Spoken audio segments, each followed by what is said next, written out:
Bum bum bum bum bum bum bum bum bum bum bum bum. The Peter Dislike Show. Bum bum bum bum bum bum bum. Let's do it again. That was a beautiful gesture, reaching over the Legos to gesture of dislike. Please continue to pray for my success with my art projects. By disliking this video, I got three really ambitious, big projects that I hope to. I'm shooting very high on all three fronts. So let's do it again. Bum bum bum bum bum bum bum bum bum bum bum bum. The Peter Dislike Show. Bum bum bum bum bum bum bum. I'm still waiting for some Lego pieces for my Spurpinski's carpet Lego art that I hope to submit to Lego Ideas. And but I have even bigger, ambitious things I want to do with Legos. I'll leave it a surprise at the moment because obviously I don't want somebody to beat me to it. But there's a monument that I hope to build a model of with Legos, and there's also a famous portrait that I hope to pixelate and make out of Legos. Maybe even add some three dimension to it as well. I have an idea on what's going on, but I want to finish that Spurpinski's carpet first. The reason being that I want to make sure I get all the surprises out of the way. So I was a little bit mistaken about what kind of base plate to use. It's really floppy; pieces will fly out, and I was a little bit mistaken about how it will look from a distance, right? In terms of the sizes and all that. So this is kind of my practice one. I probably won't sell it or anything. I'll send it to Lego to see what they send a picture of it to Lego to see what they think about the ideas, but not yet because I don't want to make a fool of myself before I get too far with it. Right? I'll probably, at the very least, I want to have the carpet all done, the uh, a model of the monument that I hope to do, and that portrait of a famous historical figure. I won't say just yet because I don't want somebody to beat me to it, obviously. I want to leave it as a little bit of a surprise. So that's art project number one, the Lego art and all that. As you guys have seen, I've been doing a lot of painting of mathematical patterns. There's this big one that I want to do. Well, there's quite a few big ones that I could do. The largest Mondrian square from Squaring the Square, I believe, is 2,285 by 2,285. And it divides up into hundreds and hundreds of squares, if I remember correctly. I'll probably get a 6 feet by 6 feet canvas and do some really accurate measurements. Obviously, accuracy will be very pivotal to that. And to give you an idea, when I do really intricate stuff like that, I have to stop using caffeine for at least a week or so to make sure I have the steady hands to do it. I've worked with other things that are really delicate as well, or sometimes some of the metal work as well. I'll get to that in a second. So that's my second big project, a big Mondrian square, probably 6 feet by 6 feet, maybe even bigger, maybe even a three-dimensional Mondrian cube, right? Now, I've been taking a break away from metal casting, in large part because I burned myself a couple times, and I suspect it was causing mouth sores and other health issues. I hope to find a good place with good ventilation to do it. But when I return, there are a few things I want to do. In 1971, a locksmith in the Philippines had unearthed a 1 ton gold Buddha, but at the time the Philippines was under a dictatorship, and President Marcos had confiscated it.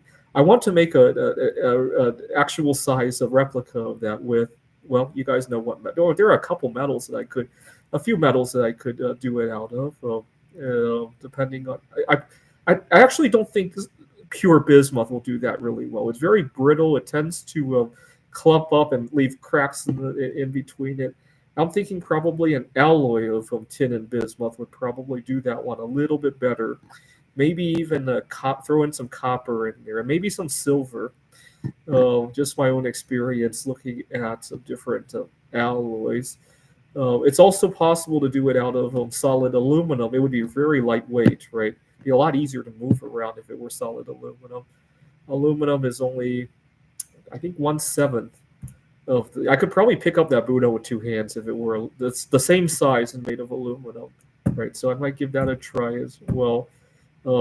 Pure aluminum has the benefit of being, you can anodize it just like the pure bismuth, right? If it's a bismuth tin alloy, it won't anodize, right? So I'll have to think a little bit about the alloy, but getting the mold and all that is going to be the tricky. I'll probably do it piece by piece rather than just one big pour, right? Figure out a way to weld pieces together and maybe do it as a hollow one. That way it's not so heavy, right? I'll think about that as well. What's really fascinating is that in the 1980s, when President Marcos was deposed, the family of that treasure hunter had sued the Marcos in U.S. court in Hawaii, actually, and the Buddha was ordered to be returned to the family, but it looks like the Marcos had switched out a Buddha made of some other metal. Well, joke's going to be on them 100 years from now when just about every other metal is going to be worth more than gold because we keep accumulating so much gold, right? And I wonder at that point, I wouldn't be surprised if one of the heirs of the Marcos breaks into their home to switch the Buddhas back again, right? I wouldn't be surprised, right? But that's one project that I hope to do a real size replica of the Buddha. And who knows if the price of bismuth shoots the moon before I get a chance to do that, maybe I'll do it out of gold after all, right? But there are some other exotic metals that I hope to work with. There are. I've been reading about other metals that form crystals. So two metals I don't have the right gear to safely work with them, but two metals that really fascinate me are thallium and mercury. So mercury apparently will react with sulfur to form a red crystal that can grow to all sorts of shapes, right? And you could probably cast that into a Buddha as well, right?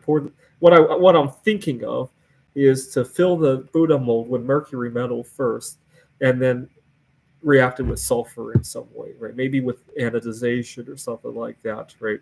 To get a solid crystal of mercury sulfide, the shape of a Buddha.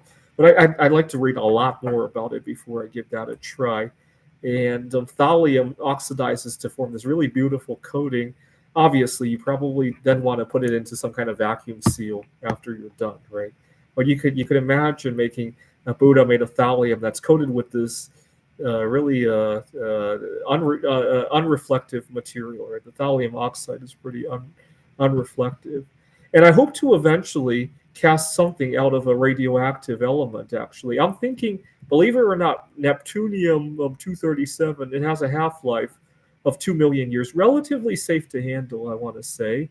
In fact, if you had some Neptunium sitting next to you, you'd probably be exposed to less radiation than if it weren't there because it shields radiation, right? So, and it has a pretty low melting point, right? Just below that of aluminum. I'm thinking, believe it or not, the smoke alarm in your home has another radioactive element called americium 241, and it decays with a half-life of 432 years to the Neptunium 237. I'm thinking if I can collect millions and millions of expired smoke alarms, right? If they've got 10, 20 years under their belt, you could probably get some Neptunium out of each one, right?